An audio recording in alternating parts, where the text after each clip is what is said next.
저희가 역대상을 계속해서 추적하고 있습니다. 다윗이 왕위에 오르고 이후에 또 여러 가지 일들을 행하는 가운데 이스라엘 그 나라의 예배 회복이 있었습니다. 그것은 언약궤가 다윗성에 들어온 사건이었습니다.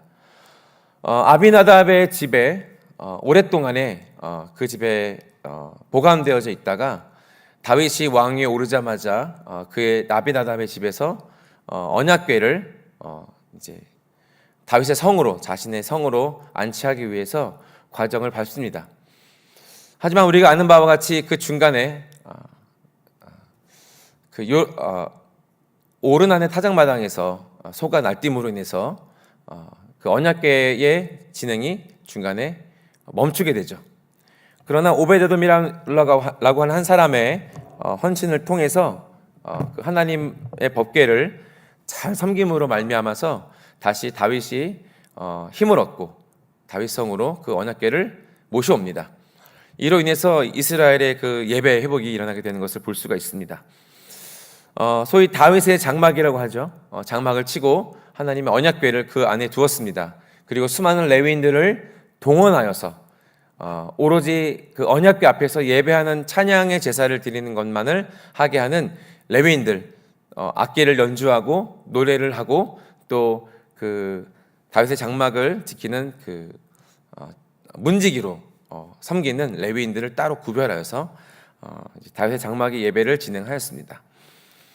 다윗이 왕위에 있는 동안 약 33년에서 36년 동안에 24시간 365일 끊이지 않는 찬양의 제사가 다윗성에서 있었습니다. 오늘 읽은 저희 이 말씀은 이제 다윗이 이제 그 예배가 회복된 이후에 여러 가지 사건들을 겪은 이후에 주변에 이스라엘 주변의 나라들을 이제 전쟁으로서 정복한 이후에 있었던 일들입니다. 1절부터 제가 읽어보면 다윗이 그의 궁전에 거주할 때에 다윗이 선지자 나단에게 이르되 나는 백향목 궁에 거주하거늘 여호와의 언약궤는 휘장 아래에 있도다라고 나단 선지자에게 탄식을 하는 대목입니다. 우리가 하나님과의 관계 속에서 어떤 이제 하나님과의 나와의 관계가 어떤 관계에 있는지가 굉장히 중요하다고 볼 수가 있겠습니다. 하나님께서는 나의 구원자 되신다. 구세주와 구원자와의 관계로 있을 수 있고요. 또 하나님은 나의 주님이라고 고백하면서 나의 인생의 주인으로 고백하는 관계가 있을 수 있습니다. 또 목자로서의 관계, 목자와 양의 관계가 있을 수 있고 또 왕과 백성의 관계가 있을 수 있습니다. 다윗이 성경의 인물들 가운데 굉장히 뛰어났던 부분이 무엇이 있냐면 하나님과의 관계 속에서 여러 가지 입장들을 시편 가운데 표현했지만 그 중에서도 하나님을 사랑합니다 라고 하는 사랑의 고백을 드렸던 인물이 다윗입니다. 그 전에는 물론 하나님과 관계 속에서 사랑의 관계가 있었겠지만 그것을 직접적으로 표현한 인물은 다윗입니다. 그것이 이제 다윗의 시편 가운데, 다윗의 예배 가운데 그것이 많이 등장하는데요. 다윗은 분명히 하나님과의 관계 속에서 하나님을 사랑하는 자로서 다윗은 위치에 있었습니다. 그것을 또한 우리에게 가르쳐주고 있습니다. 오늘 제가 이제 1장의 말씀을 방금 또 읽어드렸는데 다윗이 하나님의 언약궤를 모시고 있는 장막을 보면서 이제 뭔가 좀 심경의 변화가 있었습니다. 자신은 가장 좋은 재료로 만든 백향목 궁에 거주하고 있는데 하나님의 언약궤는 보니까 이제 자신이 준비한 텐트 안에 천막 안에 모셔져 있는 거예요. 근데 그 자신의 궁과 언약궤의 그 다윗의 장막을 비교해 봤을 때 다윗의 마음에 약간 불편하거나 혹은 소망이 생겼습니다. 무엇이냐면 하나님의 성전을 짓고 싶다라는 그러한 갈망이 일어났던 것이죠. 그래서 그것을 나단 선지자에게 1절에 표현한 것입니다. 이 다윗성은 그 두로왕 히람의 도움으로 인해서 시온산에 백향목 궁전으로 지어졌습니다. 아주 화려하고 또 굉장한 그 위용을 자랑을 합니다. 다윗이 하나님께 대한 지속적인 사랑의 고백과 공경의 고백들, 헌신 또 감사의 표현들을 많이 했는데 그러한 물리적인 표현으로서 성전의 건축을 마음을 먹었던 것이죠. 자, 2절에 보면은 나단 선지자가 그 다윗의 이야기를 듣고 바로 반응을 합니다. 나단이 다윗에게 아뢰되라고 되어 있습니다. 하나님이 왕과 함께 계시니 마음에 있는 바를 모두 행하소서. 나단 선지자가 다윗의 이야기를 듣고 바로 대답을 해주는 것이 그러면 다윗 왕의 마음에 있는 것을 행하십시오 라고 답변을 해줍니다. 왜 그랬을까요? 왜냐하면 이 선지자는 하나님의 음성을 듣고 하나님의 말씀을 전달하는 자 아닙니까? 그런데 이 다윗의 이 성전 건축한다라고 하는 이 사업이 적지 않은 사업이거든요. 나단 선지자가 이것을 듣고 하나님께 기도하거나 묻지 않고 그냥 바로 대답을 해줍니다. 왕의 마음을 위로해 줍니다. 왜냐하면 이 다윗의 마음에 이 사심이 없었기 때문입니다. 순수한 마음으로 이 성전 짓기를 원했기 때문이죠. 그렇기 때문에 나단 선지자도 따로 기도하지 않고 하나님께 여쭤보지 않고 이것이 하나님의 뜻인지 하나님의 계시인지 판단하지 않고 바로 대답했던 것입니다. 하나님의 영광을 위해서 노력하는 다윗, 그 중심을 나단 선지자는 그 누구보다도 잘 이해하고 있던 사람이었습니다. 그런 선한 의도가 있었기 때문에 오히려 다윗의 용기를 북돋아 주었던 것이죠.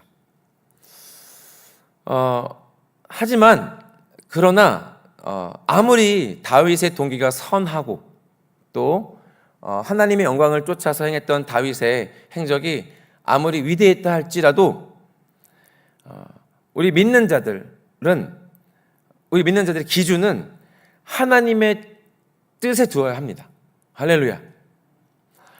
아무리 그것이 좋은 뜻이라 하더라도 아무리 좋은 동기라고 할지라도 그것이 하나님의 뜻, 하나님의 말씀으로부터 출발하지 않는다면 그것은 어떤 이유를 막론하더라도 합리화할 수 없다라고 하는 것입니다. 그렇기 때문에 저희들도 하나님의 일을 한다, 또 하나님께서 기뻐하실 만한 일을 한다라고 우리가 생각했을 때에도 그 출발점이 나 자신으로부터 시작하면 안 됩니다. 그것이 아무리 좋은 것이라도 나 자신으로부터 시작한 것은 나의 판단이요, 나의 의견일 뿐입니다. 그렇기 때문에 반드시 하나님의 말씀으로부터, 기도로부터 시작하는 것이 우리의 기준이 되고 표준이 되어야 할 것입니다. 자, 이러한 연고로 3절에 바로 이렇게 하나님께서 반응을 해주십니다. 그 밤에 하나님의 말씀이 나단에게 임하여 이르시되, 나단 선지자에게 하나님이 말씀하기 시작하십니다. 무엇이라고 말씀하시냐면 4절에 함께 읽어보도록 할까요? 4절은요, 시작. 가서 내 종 다윗에게 말하기를 여호와의 말씀이 너는 내가 거할 집을 건축하지 말라. 나단 선지자에게 하나님께서 말씀하시기를 다윗에게 말해라. 성전을 건축하지 마라. 다윗의 소원이었지만 하나님께서는 그 성전 건축의 계획을 허락하지 않으셨어요. 물론 다윗의 그 순전한 마음, 순수한 마음은 충분히 받으셨습니다. 그러나 다윗을 통해서 성전을 건축하는 것은 하나님의 뜻이 분명하게 선명하게 아니다라고 말씀하고 있는 것입니다. 이것을 이제 나단 선지자가 다윗에게 전달을 했습니다. 우리가 하나님 앞에 기도할 때, 또 하나님 앞에 우리가 선한 일을 행한다고 할 때 이와 같이 하나님께서 우리의 뜻을, 우리의 원함을 받지 않으시고 그것에 대해서 거절 의사를 표현하신다면 우리는 어떤 입장을 취해야 될까요? 우리는 하나님께서 우리의 기도를 다 응답하신다라고 하는 소망을 갖습니다. 물론 그것이 기준입니다. 우리가 기도하는 이유는 하나님께서 우리의 기도에 응답하신다라고 하는 것을 기준으로 합니다.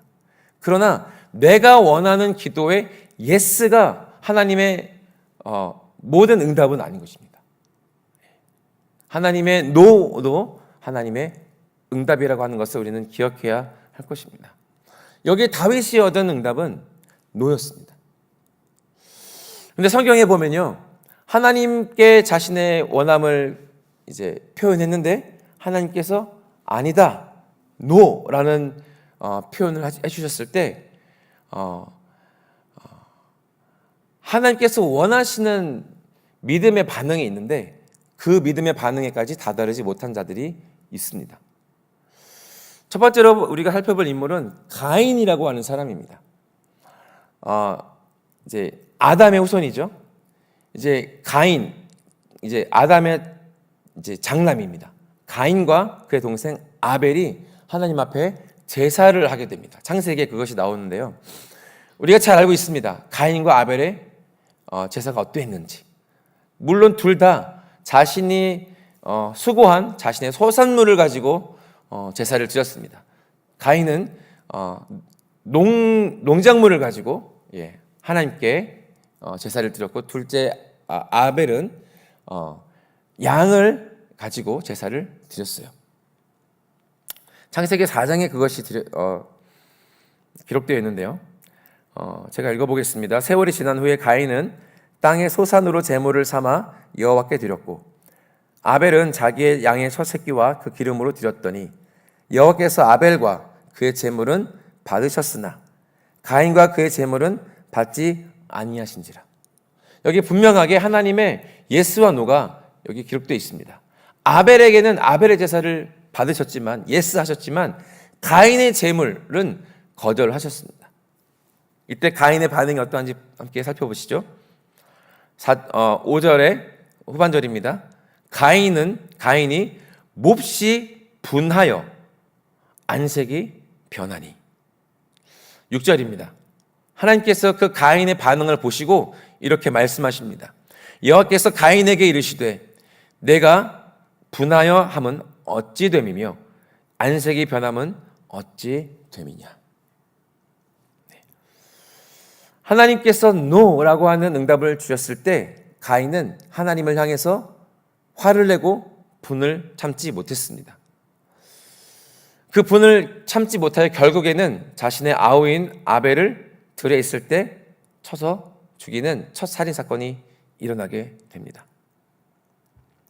물론 노라고 하는 응답은, 하나님의 거절이라고 하는 의사는 우리가 받아들이기에 너무나도 쉽지가 않습니다. 물론 그렇습니다. 사람이 거절하는 것도 우리가 정서적으로 이제 부정적인 감정이 드는데, 하나님께서 노라고 하실 때에는 분명히 우리 안에 어떤 여러 가지 생각과 감정이 물론 들겠죠. 그러나 하나님께서는 노라고 하는 응답에도 우리에게 믿음의 응답을 원하십니다. 자, 여기 가인은 하나님을 향한 분노를 아우 아벨을 향해서 풀었습니다. 그래서 살인하고 말았습니다. 이 부정적인 감정을 하나님 앞에서 온전히 처리하지 않음으로 말미암아서 죄에게 지배를 당해버렸습니다. 아주 비참한 인간의 표본이 되었습니다. 하나님의 이 거절 메시지를 제대로 들여다보지 않고 그것을 감정적으로만 해석하다 보면 죄에게 먹히게 되어 있다라는 예시를 가인을 통해서 우리는 발견할 수가 있습니다. 그래서 우리는 하나님 앞에 반응할 때 이 감정적으로만 반응하지 않고 하나님의 메시지가 왜 나에게 이 메시지가 당도했는지에 대해서 한 번 더 하나님 앞에 그것을 여쭙고 그 의사를 하나님 앞에 듣는 것이 필요하다라고 하는 것입니다. 이 하나님의 거절 의사 앞에 반응했던 두 번째 사람은 발람입니다. 이 발람은 하나님의 뜻을 이행하기보다는 자신이 원하는 것을 얻고자 했던, 자신의 이득을 더 추구하는 사람이라고 표현할 수가 있겠습니다. 이 발람은 이제 이방 선지자였는데요. 이제 이스라엘 백성이 광야를 지나가면서 그 모압 땅을 지나갈 때 모압 백성들이 이스라엘 백성들의 그 행적들을 보고 굉장히 이제 두려워했습니다. 이때 모압 왕 발락이 이제 선지자 발람을 찾아가서 이스라엘 백성을 저주해라라고 이제 의탁을 하게 되죠. 그때 이제 발람이 하나님께 여쭤보겠다라고 하면서 민수기 22장 12절에 이렇게 말하고 있습니다. 같이 한번 읽어볼까요? 12절 시작. 하나님이 발람에게 이르시되 너는 그들과 함께 가지도 말고 그 백성을 저주하지도 말라. 그들은 복을 받은 자들이니라. 네. 이스라엘 백성을 저주하지 말라. 물론 발락 왕에게 의탁을 받았지만, 청탁을 받았지만 하나님께서는 그렇게 하지 말아라고 하는 노 의사를 밝히십니다. 이 발람이 발락 왕의 청탁을 거절하니까 이 발락 왕이 이제 더 많은 재물을, 더 높은 자리를 보장하는 청탁을 한 번 더 하게 되죠. 17절부터 제가 읽어보겠습니다. 내가 그대를 높여, 발락 왕이 이 발람에게 하는 말입니다. 크게 존귀하게 하고 그대가 내게 말하는 것은 무엇이든지 시행하리니 청하건대 와서 나를 위하여 이 백성을 저주하라 하시더이다. 발람이 발락의 신하들에게 대답하여 이르되 발락이 그 집에 가득한 은금을 내게 줄지라도 내가 능히 여호와 내 하나님의 말씀을 어겨 덜하거나 더하지 못하겠노라. 당연한 반응이겠죠. 19절에 그런즉 이제 너희도 이 밤에 여기서 유숙하라. 여호와께서 내게 무슨 말씀을 더하실는지 알아보리라. 발람이 하나님의 의사를 분명히 들었는데 발락이 더 많은 재물과 더 높은 지위를 제공하겠다라고 하는 조건을 제시하니까 발람이 그러면 한 번 더 여쭤보겠다. 기다려봐라 라고 하는 이제 여지를 두는 것입니다. 역시나 하나님께서는 이스라엘 백성을 저주하지 말라고 하시지만 그러나 발람은 끈질기게 자신의 이득을 취하기 위해서 하나님을 설득하는 것처럼 그렇게 하나님께 나아갑니다. 자신의 유익에 이끌려서 하나님의 뜻을 무시하고 자신의 뜻을 밀고 나가는 그러한 모습을 보여줍니다. 하나님께서 원하지 않으신다라고 하는 걸 감지했지만 자신이 원하는 그 욕구가 훨씬 더 컸기 때문에 멈추지 않았던 것이죠. 우리에게도 그런 경우들이 많이 있다고 저는 생각합니다. 내가 원하는 것을 얻기 위해서 하나님께서 분명히 원치 않으신다라고 하는 것들을 내게 알려주셨음에도 불구하고 그것을 계속 이제 관철시키는 그런 것들을 편향적인 하나님의 음성을 내 편향적으로 해석하게 되는, 이해하게 되는 것도 우리의 신앙생활 가운데 종종 발견하게 됩니다. 사실 저는 이러한 상황들을 젊은 청년들에게서 많이 발견합니다. 특별히 배우자를 위해서 기도하고 배우자를 만났다라고 하는 것을 이야기할 때 종종 내가 원하는, 나의 보기에 내가 내 마음에 드는 배우자를 찾아놓고 이것이 하나님께서 나에게 허락하신 배우자라고 하는 것을 이제 자기 식대로 하나님의 음성을 해석하는 경우들을 많이 봤습니다. 심지어 저에게도, 저의 과거에도 그런 적이 있었습니다. 왜냐하면 너무나 그것을 원하기 때문이죠. 청년들 얼마나 결혼하기 원합니까? 배우자를 요즘 만나기도 쉽지 않다라고 하는데 자기의 눈에 보기 좋은 배우자를 만나고 또 이것이 하나님께 기도하는 거예요. 하나님, 내 배우자 맞죠? 내 배우자 맞다고 믿습니다 라고 그렇게 믿음으로 받아들이고 이제 나는 하나님이 나에게 배우자라고 하셨어 라고 믿어버리는 거예요. 자신의 유익을 꺾지 못하는 하나님의 의사를 따르지 못하는 그런 불신앙도 우리의 삶 가운데 볼 수 있습니다. 하나님께서는 예스나 노나 우리에게 믿음으로 반응하기를 원하세요. 여기 다윗은 믿음으로 반응했습니다. 다시 한번 말씀드리지만 다윗이 선한 동기를 가지고 열정을 가지고 하나님을 사랑하는 그 사랑을 가지고 하나님의 성전을 짓고자 했으나 하나님은 거절하셨습니다. 왜냐? 이유가 있었습니다. 왜냐하면 다윗은 전쟁하는 자였기 때문에 그 손에 피를 너무 많이 묻혔어요. 그래서 거룩한 평화의 성전을 짓기에는 부적합했던 것입니다. 그렇기 때문에 다윗의 자손, 다윗의 아들, 즉 솔로몬을 통해서 하나님께서 성전을 짓게 하겠다라고 후에 약속을 해주십니다. 그래서 다윗은 그것을 믿고 그의 이제 남은 평생 가운데 하나님의 성전을 짓기 위한 각종 그 재료들을 그의 평생에 수집합니다.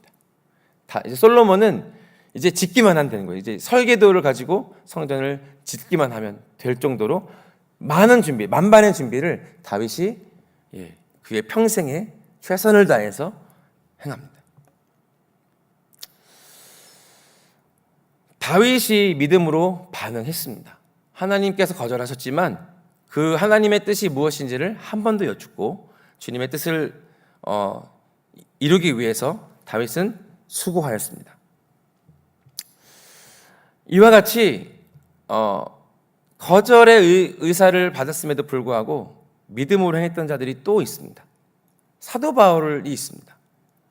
여러분 아시는 것처럼 사도 바울이 육체의 가시, 사탄의 가시라고 하는 굉장히 심각한 약점을 가지고 있었습니다. 그래서 이 질병이 간질인지 안질인지는 성경학자들의 의견이 분분한데 어쨌든 이 사도 바울이 그의 사역을 행하기에 굉장히 방해가 되었던 것 같아요. 그래서 아주 심각하게 3번이나 하나님께 이 사탄의 가시를, 이 질병을 고쳐달라고 간구했습니다. 하나님께서 사도 바울의 그 심각한 3번의 간구를 요청을 들어주지 않으셨어요. 그것이 고린도후서 12장에 이제 고백하고 있습니다. 8절과 9절에 이것이 내게서 떠나가게 하기 위하여 내가 3번 주께 간구하였더니라고 사도 바울이 고백하고 있어요. 그러면서 이렇게 말씀합니다. 나에게 이르시기를, 주님께서 말씀하시기를 내 은혜가 내게 족하도다. 이는 내 능력이 약한 데서 온전하여짐이라 하신지라. 이 음성을 들은 거예요. 하나님께서 고쳐주지 않으시겠다. 오히려 너의 약함을 통해서 나의 능력을 나타내겠다라고 하는 음성을 들은 것입니다. 그러므로 도리어 크게 기뻐함으로 나의 여러 약한 것들에 대하여 자랑하리니 이는 그리스도의 능력이 내게 머물게 하려 함이라. 여전히 고쳐지지 않는, 하나님께서 나를 고쳐주지 않으신다라고 하는 것을 들었지만 그것이 이제는 나의 약함이 그리스도의 능력이 나타나는 통로가 될 것이다라고 하는 믿음으로 그것을 승화시켰습니다. 그것을 자랑한다라고 고백하고 있는 것이죠. 우리 주님 예수님께서도 하나님 앞에서 거절당하신 장면이 있습니다. 그것은 겟세마네 동산에서 기도하실 때였어요. 이 십자가를 지시기 전에 이 십자가를 지심이 너무나도 고통스러우셔서 아버지 앞에 심각하게 2번 기도하셨습니다. 그때 아버지께서, 하나님께서 예수님께 예스하지 않으시고 노하셨어요. 그때 이렇게 기록되고 있습니다. 마태복음 26장인데요. 조금 나아가 얼굴을 땅에 대시고 엎드려 기도하여 이르시되 내 아버지여 만일 할만하시거든 이 잔을 내게서 지나가게 하옵소서. 그러나 나의 원대로 마시옵고 아버지의 원대로 하옵소서. 하나님의 뜻을 행하기 위해서 아버지의 거절을 받으셨어요. 이 잔을 내게서 지나가기를 원하오나 이 잔을 아버지 뜻이라면 마시겠습니다 라고 하는 그런 기도를 심각하게 하셨습니다. 안주를 좀 부탁드리고요. 하나님께서는 우리에게 믿음의 반응을 원하십니다.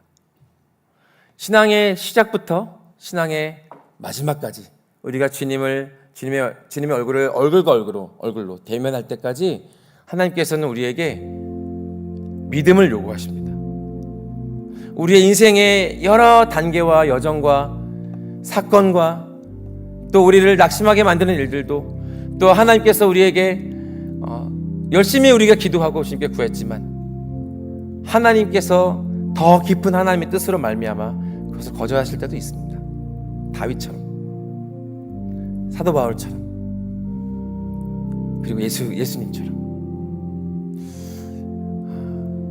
하나님의 뜻이 무엇인지를 나의 뜻보다 하나님의 뜻을 더 존귀하게 여기고 내가 원하는 대로 되지 않는다 할지라도 그것이 내게는 노라고 하는 대답으로 왔을지라도 그것이 하나님께는 예스라고 한다면 하나님의 원하시는 바가 그것이라면 우리가 그것도 믿음으로 받을 이유가 있는 것입니다.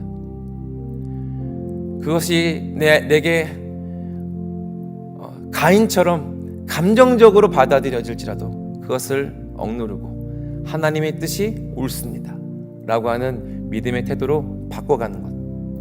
내가 유익을 얻을 수 있는 것이지만 하나님의 뜻이라면 내가 그것을 구하지 아니하고 오히려 그것을 내가 내려놓고 하나님의 뜻이 이루어질 수 있도록 기도할 수 있는 그러한 믿음의 성장과 성숙이 우리에게는 필요할 줄로 믿습니다. 저는 하나님께서 이러한 과정들을 주시는 것은 우리의 내면의 성숙과 우리의 믿음이 더 단단하게 그리고 심지어는 하나님께서 원하시는 믿음으로 자라갈 수 있는 과정이라고 연단이라고 저는 믿습니다. 이런 연단을 우리가 겪지 않는다면 우리의 믿음은 여전히 어린아이와 같이 자라지 못할 것입니다.